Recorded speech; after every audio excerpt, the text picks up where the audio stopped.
Hello दोस्तों, बहुत बहुत स्वागत है आपका हमारे चैनल कंपटीशन क्रैकर्स में। और अगर आप किसी भी गवर्नमेंट एग्जाम, चाहे वो यूपीएससी हो, एसएससी हो या किसी अन्य एग्जाम की आप तैयारी कर रहे हैं, तो आप हमारे चैनल को जरूर से सब्सक्राइब कर सकते हैं, क्योंकि इनसे रिलेटेड इंपॉर्टेंट लेक्चर्स आपको हमारे चैनल पे मिलते रहेंगे। और फिलहाल आज का जो वीडियो है उस पर चलते हैं दोस्तों। तो आज का जो वीडियो है वो है ल्यूसेंट। एक सेकेंड ना, कलर चेंज कर लेता हूँ मैं दोस्तों, क्योंकि ये अच्छे से दिख नहीं रहा है। तो दोस्तों आज का जो है हमारा कोर्स है वो है ल्यूसेंट जीके का इंडियन पॉलिटी एंड कॉन्स्टिट्यूशन। ठीक है, इंडियन पॉलिटी एंड कॉन्स्टिट्यूशन का लेक्चर नंबर 4 है दोस्तों ये। ठीक है, लेक्चर नंबर 4 है। जिसने इससे पहले के लेक्चर्स नहीं देखे हैं वो आई बटन पे जाके प्लेलिस्ट तक पहुंच सकता है, या ये वीडियो एंड होगी उसमें भी प्लेलिस्ट डाला है, तो आप देख सकते हैं पुराने 3 लेक्चर। और फिलहाल चौथा लेक्चर ये रहा। और अगर आपने चैनल को सब्सक्राइब नहीं किया है दोस्तों, तो जरूर से सब्सक्राइब कर देना। सब्सक्राइब करने का भी आपको वीडियो के लास्ट में मिल जाएगा। ठीक है, डायरेक्ट आप उसमें क्लिक करके सब्सक्राइब कर सकते हैं, आइकन आपको मिल जाएगा। और इसी के साथ साथ एक इन्फॉर्मेशन और दोस्तों, जो Lucent Indian polity and constitution को फॉलो कर रहे हैं, साथ ही मैं बताना चाहूंगा कि हमारा ज्योग्राफी का भी कोर्स बनाया हुआ है, ल्यूसेंट ज्योग्राफी का। वो भी आप जाके देख सकते हैं हमारे चैनल में। ठीक है, प्लेलिस्ट सेक्शन में जाइए, आपको ज्योग्राफी और इंडियन पॉलिटी दोनों के जो है प्लेलिस्ट मिल जाएंगी। ऑलराइट, तो without wasting time video start करते हैं दोस्तों। तो आज का टॉपिक है constitutional assembly and making of constitution, यानी कि कॉन्स्टिट्यूशन मेकिंग है कि किस तरीके से कॉन्स्टिट्यूशन बनी, और जो कॉन्स्टिट्यूशन असेंबली थी वो किस तरीके से बनी, ये सारी चीजें हम देखेंगे। और इवोल्यूशन ऑफ कॉन्स्टिट्यूशन, यानी कि जो पुराने जो ब्रिटिश टाइम पे जो एक्ट वगैरह पास किए थे वो हमने पिछली वीडियोस में देख लिया है। तो स्टार्ट करते हैं आज की वीडियो। तो फर्स्ट पॉइंट है दोस्तों कि कैबिनेट मिशन आता है जो कि कॉन्स्टिट्यूशनल असेंबली की डिमांड करता है और फ्रेम करने के लिए कॉन्स्टिट्यूशन को। तो ठीक है दोस्तों, हमने पिछली वीडियो में देखा था कि मार्च 1946 में, ठीक है, मार्च 1946 में जो फॉर्मर ब्रिटिश प्राइम मिनिस्टर थे जो उस टाइम पे, उन्होंने यानी कि लॉर्ड क्लीमेंट एटली द्वारा कैबिनेट मिशन को भेजा गया था, जिसमें कि 3 मेंबर्स की कमेटी थी, या 3 मेंबर्स का ये जो थी कमेटी थी। ठीक है, कैबिनेट मिशन जो है वो 3 मेंबर्स की कमेटी थी, क्लीमेंट एटली द्वारा भेजी गई।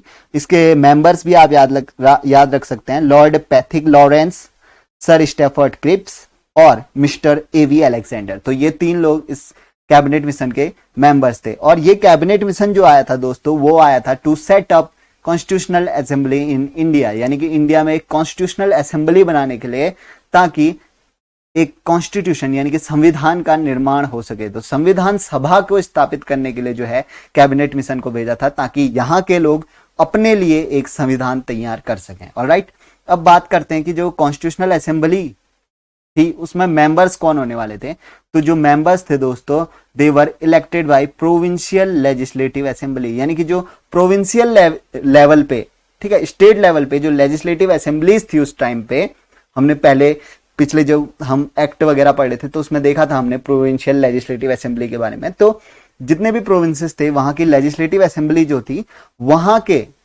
वहीं से जो है इलेक्ट होके जो मेंबर्स थे वो कॉन्स्टिट्यूशनल असेंबली में आने वाले थे। ठीक है, अब बात कर लेते हैं बिफोर पार्टीशन।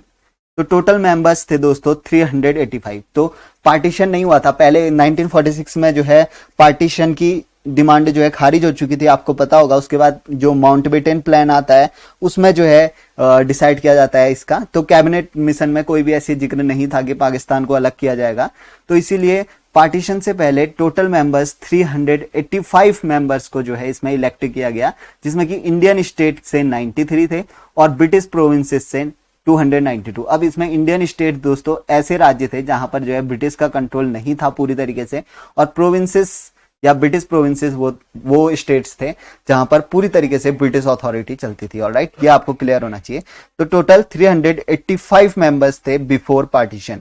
और जब पाकिस्तान अलग हो गया माउंटबेटन प्लान के बाद, तो उस टाइम पे जो टोटल मेंबर्स थे वो थे 299। तो आप कह सकते हैं कि फाइनली जो है 299 मेंबर्स थे कॉन्स्टिट्यूशनल असेंबली, यानी कि भारत की संवैधानिक सभा में। ऑलराइट, फिर बात करते हैं दोस्तों, जब फाइनली जो कॉन्स्टिट्यूशन बन के तैयार हो गया था, यानी कि 26 नवंबर 1949 को पूरा साइन किया गया, ठीक है, फुली एक्सेप्टेड कर दिया गया कॉन्स्टिट्यूशन को, लागू तो जनवरी से किया गया, 26 जनवरी 1950 से, लेकिन तैयार पूरी तरीके से हो चुका था 26 नवंबर 1949 में।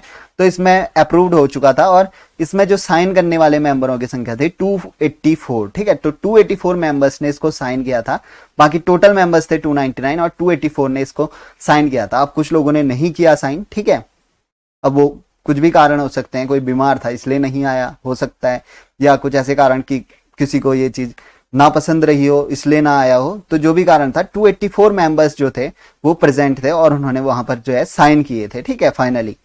और अब बात करते हैं टाइम पीरियड की, यानी कि जो कॉन्स्टिट्यूशन बनने में कितना समय लगा। अब असेंबली तो तैयार कर दी थी ना इन्होंने, कॉन्स्टिट्यूशनल असेंबली तो मार्च 1946 में ही जो कैबिनेट मिशन आता है वो बना के चले जाता है, ठीक है। लेकिन जो कॉन्स्टिट्यूशन बना यानी कि भारत का संविधान बना, उसको बनने में कितना टाइम लगा दोस्तों, तो उसको 2 years 11 month and 18 days, इतना लंबा ड्यूरेशन, इतना लंबा समय लगा। अप्रोक्सीमेटली आप 3 years कह सकते हैं, 3 years करीबन लगे कॉन्स्टिट्यूशनल असेंबली को एक संविधान को बनाने के लिए हमारे। तो आप सोच सकते हैं कि कितना इंपॉर्टेंट चीज हमारा कॉन्स्टिट्यूशन है हमारे लिए, जो कि इतने लंबे समय में बना है और कितने अच्छी तरीके से इसको डिजाइन किया गया है, ये आप सोच भी नहीं सकते दोस्तों। तो कभी कभी एग्जाम में ये क्वेश्चन पूछ लेता है कि कितना टाइम लगा, तो आप याद कर सकते हैं 2 years 11 month and 18 days। Alright, तो अब आगे चलते हैं, थोड़ी बहुत इंफॉर्मेशन और भी देख लेते हैं। अब संविधान सभा बन गई थी हमारी, यानी कि कॉन्स्टिट्यूशनल असेंबली तो तैयार हो चुका था।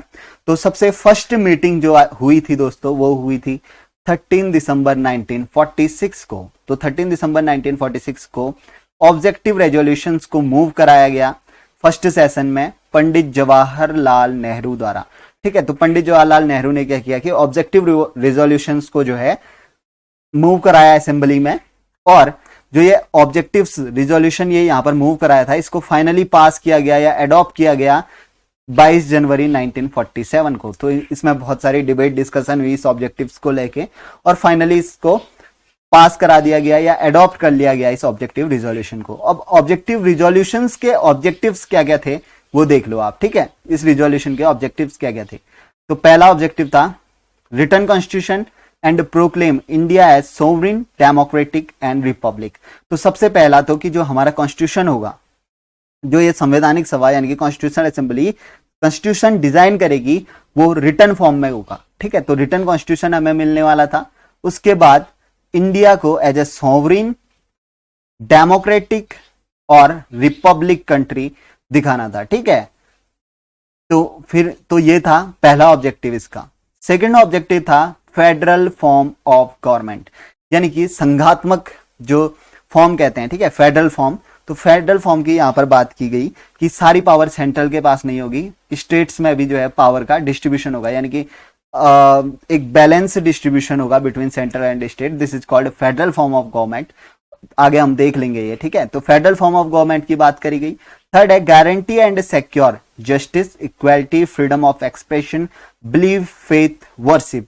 तो इन सब चीजों की गारंटी और सिक्योर करना, जस्टिस, इक्वालिटी, तो आप कह सकते हैं एक तरीके से ये तो हमारे फंडामेंटल राइट्स हो गए। तो उसमें ये भी कहा गया कि जो भी फंडामेंटल राइट्स होंगे हमारे, वो भी जो है हमारे कॉन्स्टिट्यूशन में साथ ही साथ लिखे जाएंगे या रखे जाएंगे फॉर द पीपल्स। ऑलराइट, फिर है safeguard to minorities and tribes and backward classes, ठीक है।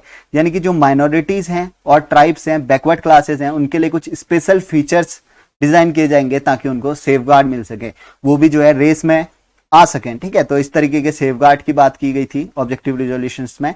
फिर था maintain integrity of the territory, यानी कि जितने भी टेरिटरीज हैं, देखो कितने डिफरेंट स्टेट्स होंगे उस टाइम पे, ठीक है, अराउंड 50+ स्टेट्स, या आप कह सकते हैं छोटे छोटे जो प्रोविंसेस थे, 50+ प्रोविंसेस थे इंडिया में उस टाइम पे। तो उनके बीच इंटीग्रिटी, यानी कल के दिन ऐसा ना कहे कोई कि हम जो है इंडिया से अलग होना चाहते हैं, कोई स्टेट या कोई प्रोविंस ये ना कहे कि मैं इस संविधान को नहीं मानता। तो इस सारी चीजों को देखते हुए सारे राज्यों में आपस में इंटीग्रिटी, ठीक है, तो this is called as the maintenance of integrity of the territory. Alright, फिर है promotion of world peace and welfare of mankind, यानी कि वर्ल्ड पीस को प्रमोट करने की बात की गई कि संविधान को कुछ इस तरीके से निर्माण किया जाएगा संविधान का कि वर्ल्ड पीस के बारे में हमारा देश जाए, ठीक है, क्योंकि आपको पता है देश किससे चलता है, संविधान से। तो जैसा संविधान होगा उस तरीके का देश होगा।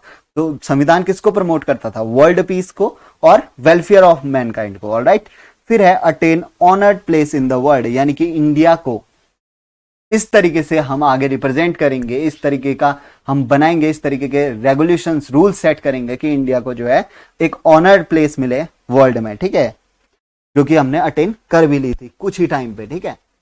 और फिर देख लेते हैं थोड़ा बहुत ड्राफ्टिंग कमेटी के बारे में दोस्तों। तो ये डेट आपको याद रखनी होगी, 29 अगस्त 1947, और इसी के साथ साथ ऑब्जेक्टिव रेजोल्यूशन कब पास हुआ था वो भी आपको याद रखना है। 13 दिसंबर 1946 को तो ऑब्जेक्टिव रेजोल्यूशन पास हुआ था, और 29 अगस्त 1947 को ड्राफ्टिंग कमेटी, ठीक है, ड्राफ्टिंग कमेटी की स्थापना की गई, जिसके की चेयरमैन थे डॉक्टर भीमराव अंबेडकर। तो ड्राफ्टिंग कमेटी बनाई गई, ठीक है, कॉन्स्टिट्यूशनल असेंबली के अंदर एक ड्राफ्टिंग कमेटी बनाई गई, जिसके की चेयरमैन थे डॉक्टर भीमराव अंबेडकर, ठीक है।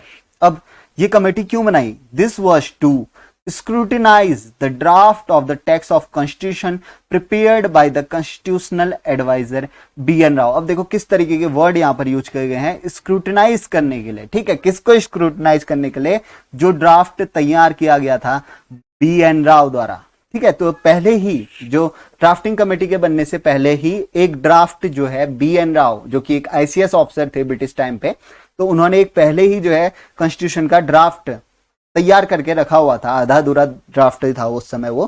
तो उसको स्क्रूटिनाइज करने के लिए, उसको जांच परख करने के लिए, उसमें कुछ फॉल्ट है तो उसको सुधारने के लिए, इस तरीके से जो है उसमें सुधार करने के लिए जो है ड्राफ्टिंग कमेटी बनाई गई, जिसके की चेयरमैन थे डॉक्टर B.R. अंबेडकर। ऑलराइट, तो आपको यह भी पता होना चाहिए दोस्तों कि कॉन्स्टिट्यूशनल एडवाइजर कौन थे, B.N. राव। तो B.N. राव का भी एक बहुत बड़ा हाथ है हमारे कॉन्स्टिट्यूशन को डिजाइन करने में। B.R. अंबेडकर, B.N. राव बहुत एक इंपोर्टेंट रोल इन्होंने प्ले किया है। ऑलराइट, फिर बात करते हैं 26 नवंबर 1949 की। तो 26 नवंबर 1949 को third and final reading completed, ठीक है, जो हमारा कॉन्स्टिट्यूशन था उसकी थर्ड और फाइनल रीडिंग जो है पूरी तरीके से कंप्लीट हो गई, और सभी मेंबर्स, जितने भी मेंबर्स थे, उनके सिग्नेचर ले लिए गए और कॉन्स्टिट्यूशन को पास कर लिया गया, ठीक है। सभी लोग जो है सहमत हो गए कॉन्स्टिट्यूशन से, उन्होंने सिग्नेचर कर दिया। हमने देख लिया था, यहां पर आप देख सकते हैं कि 284 आउट ऑफ 299 मेंबर्स ने, ठीक है, तो 284 मेंबर्स ने जो है वो साइन कर लिया था, सिग्नेचर कर लिया, और इसी के साथ साथ जो कॉन्स्टिट्यूशन था उसको पास कर लिया गया। Now provisions relating to citizenship, election, provisional parliament etcetera implemented with the immediate effect, ठीक है। अब भी देखेंगे इसको भी, ठीक है, लेकिन इससे पहले मैं एक चीज आपको बता देता हूं।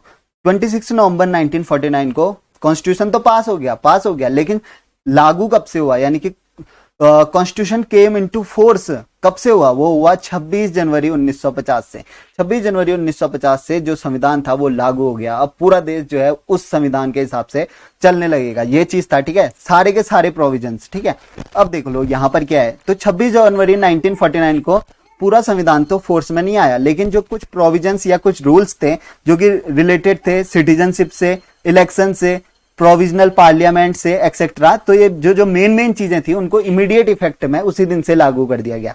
तो कुछ ऐसे जो इमीडिएट चीजें थी, इमरजेंसी वाली चीजें थी, जैसे सिटीजनशिप को लेके, इलेक्शन को लेके, पार्लियामेंट को लेके जो सारी चीजें थी वो 26 नवंबर 1949 से ही लागू कर दी गई थी, और बाकी के बचे हुए जितने भी प्रोविजंस थे मेन वो लागू हुए थे, या फाइनल जो है कॉन्स्टिट्यूशन लागू हुआ था 26 जनवरी 1950 को। तो ये चीज आपको एकदम याद रखनी चाहिए।